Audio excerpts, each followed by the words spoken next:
जो उत्साहित सैनिक हैं, जिनके बल पर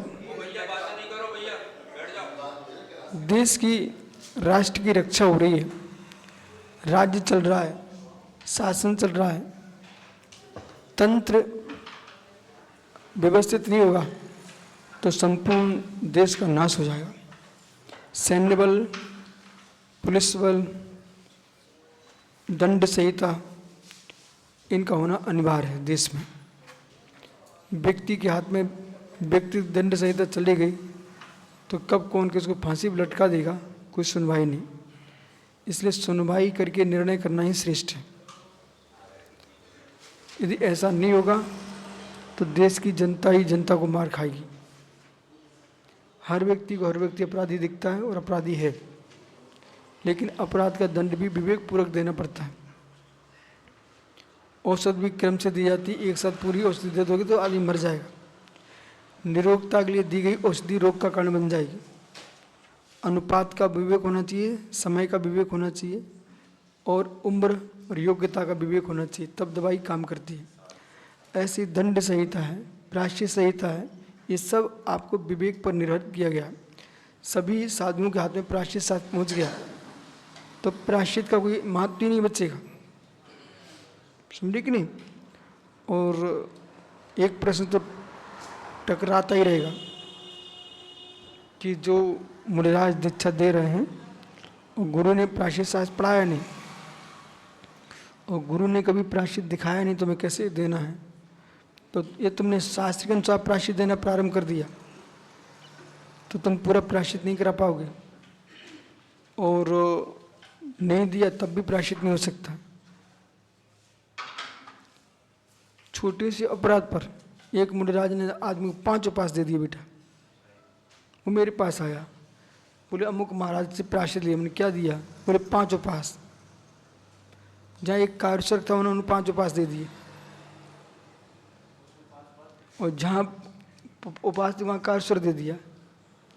कारण प्रायश्चित शास्त्र पढ़ा नहीं, न गुरु के सामने बैठ के कुछ सीखा। तो इस प्रकार से कोई प्रायश्चित के विधान नहीं होते। भाई आप लोग कोशिश मत करने से। एक कारुसर का प्रायश्चित में 5 उपास पकड़ा दिए उसको, और तब भी उसको शांति नहीं मिली। कहता गुरु जी मुझे आचार्य के पास आना था, आचार्य से प्रायश्चित लेना है।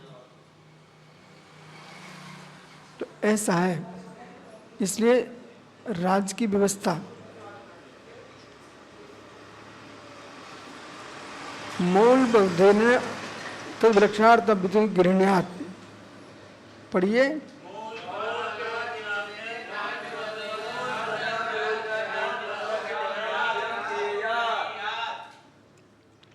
जो सैनिक मूल हैं, उत्साहित हैं, सम्राट अपने मूल सैन्य प्रधान सेना का अपमान न करे। हर समय सेना का सम्मान रखना चाहिए। सेना को एकदम नौकर ना माने, क्योंकि राजा के द्वारा कुछ नहीं हो सकता। पूरा देश किसके बल पर चलता है? सेना के बल पर। सैन्य बल है तभी तो दूसरे लोग घबराते हैं। राजा तो एक आदमी है, सामान्य एक आदमी क्या कर सकता है? उसकी आज्ञा से सेना काम करती है, और आज्ञा का आदेश राजा के हाथ में होना चाहिए, अन्यथा सेना किसी पर चढ़ाई कर देगी। तो ये तंत्र बड़ा व्यवस्थित रहता है। फिर सत्यासागरी, कोई तुम भगवान नहीं हो। इधर देखो बाबा, तुम्हें माला फेरे हम। तो पूरा तंत्र, प्रधानमंत्री ऊपर राष्ट्रपति रखा गया वर्तमान की दृष्टि में, गृह मंत्री स्वतंत्र है, फिर सबके ऊपर न्यायालय, सर्वोच्च न्यायालय, सुप्रीम कोर्ट, पर उसमें भी गड़बड़ करने वालों के लिए भी आदेश हैं। किसी न्यायाधीश ने गड़बड़ किया तो तो सबके ऊपर कुछ ना कुछ है। इससे तंत्र व्यवस्थित चल रहा है। ये नहीं होगा तो तंत्र बिगड़ जाएगा। सामाजिक तंत्र क्यों बिगड़ रहे हैं? व्यवस्थित व्यवस्था होना चाहिए। किसी भी समाज में बड़े गौर के साथ, विवेक के साथ काम करना चाहिए। किसी भी समाज में अध्यक्ष मंत्री हैं वर्तमान में, ठीक है ना, तो भूत के अध्यक्ष मंत्री को उसको सम्मान देना चाहिए। जो ये पद हटे तो वो नया उनको सम्मान देना चाहिए, जिससे सामाजिक व्यवस्था बनी रहेगी। वो अहंकार में डूब करके नहीं मैं मानती नहीं हूँ, ठीक, आप पुनः बन जाइए, तुम्हें कोई नहीं मानने वाला, वैल्यू समाप्त। 2-2 4-4 अध्यक्ष मंत्री बनाने का परिणाम आपने देख रहे 2 स्थानों पर। समाज की बाहुलता, देश प्रदेश की राजधानी, क्या हुआ? आपस में अध्यक्ष पद के लिए लड़ते रहे और पेपरबाजी करते रहे। शासन ने पूरा काम उनका छोड़ दिया। तो ये आदमी को बड़े गौर के साथ ध्यान, जैसे कोई गुरु भाई हैं, ठीक है, गुरु भाई हैं, और गुरु की समाधि के बाद गुरु भाई को शंख सौंप दिया गया। अब शेष जो गुरु भाई हैं वे उनको अपना आचार नहीं माने, जिस संघ में ये स्थिति बन जाए वो आचार नहीं माने, ठीक, कोई बात नहीं, तुम मत मानो, लेकिन कल उनकी से लेकर आए तुम बनते हो तो तुम्हारे साथ वही घटना घटेगी, तुम्हें कोई नहीं मानने वाला। पद का सम्मान देना सीखो, और पद का सम्मान दो तो पद की व्यवस्था बनी रहेगी। यदि उन्हें नहीं दिया तो कल ये भी ध्यान दो कि तुम्हारे ऊपर कहीं भाग्य से तुम्हें पद मिल गया और आपने जो किया दूसरे के साथ, शेष लोग तुम्हारे साथ वही करेंगे। अन्यथा गुरु के बाद जो तुम्हारे शिष्य हैं उनके तुम आचार्य बने रहोगे, बाकी गुरु भाई स्वतंत्र हो जाएंगे। समझ रहे कि नहीं? बड़े बड़े पट्टों का पुण्य ही देख रहे हैं कि मात्र उनके ही से सुने मानते हैं, बाकी गुरु भाई को मान नहीं रहे। समझ रहे कि नहीं? ये तो आचार्य विराग साहब महाराज की महिमा है, वे अपना पूरा संघ व्यवस्थित किए, कोई टेंशन नहीं। तो किसी भी पद पर हो, जिसने विरोध किया है उसने क्षति देश को, समाज को, संघ को उत्पन्न कराई है और भविष्य की अनुशासनहीनता को समाप्त कर दी, फैला दिया, समाप्त कर दिए। अभी छाणी परंपरा में पट्टाचार कौन है?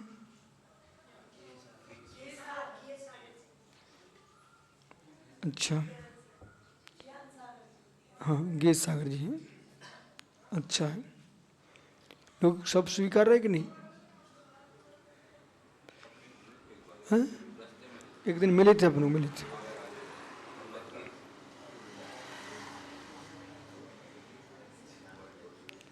सीधे सरल स्वभावी हैं। तो ये राजा का दायित्व है। अब आचार्य का दायित्व क्या है?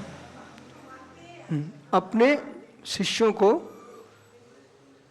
निग्रह भी करें, अनुग्रह भी करें, उनका बहुमान भी रखें, शिष्यों का भी।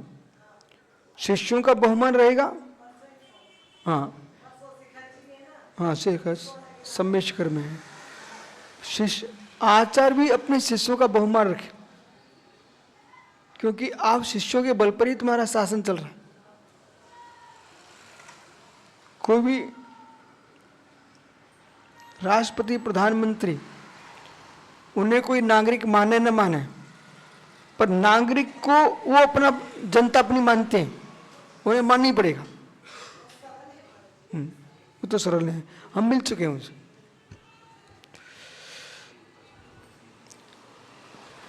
तो अपमान धन अब कैसे करे? अर्थ, मान, धन दे करके।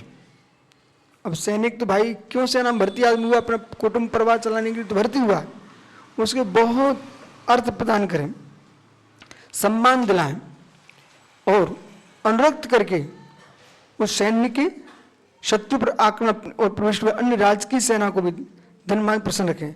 अब एक दूसरी नीति है, अपनी सेना को तो बलिष्ठ कर ही लिया आपने, जो शत्रु सेना है उसमें भेद करके उसका भी सम्मान बढ़ा दें।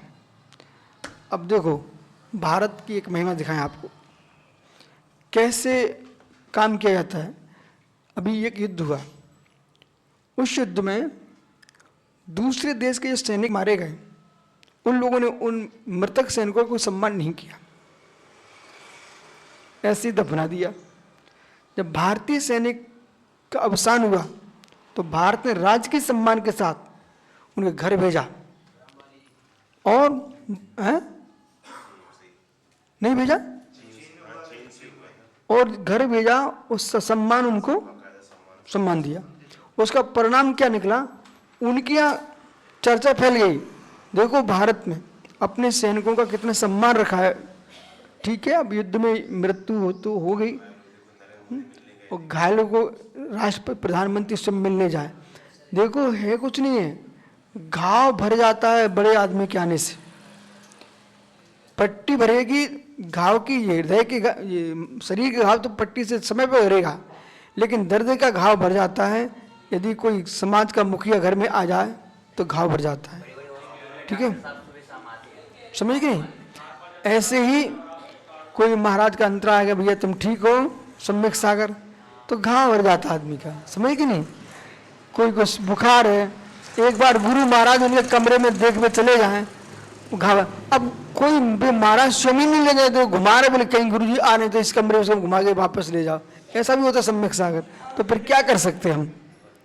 एक दिन तुम बीमार थे, हम तुम्हारे कमरे में देख नहीं आ रहे थे, पर तुमने क्या किया, इधर ना आ पाए तो हम ही बाहर निकले आ रहे हैं।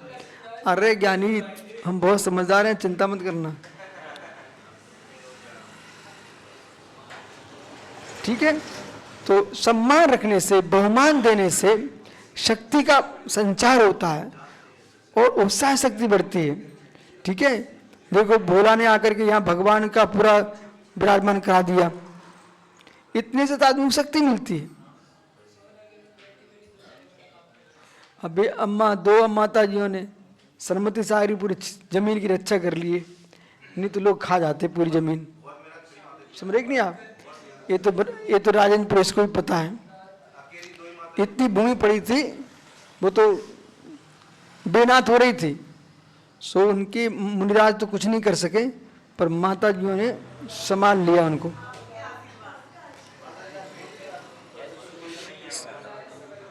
सुकिस्मनिया में कौन सी माता जी का शासन है? इन्हीं का से आगे विचार करेंगे।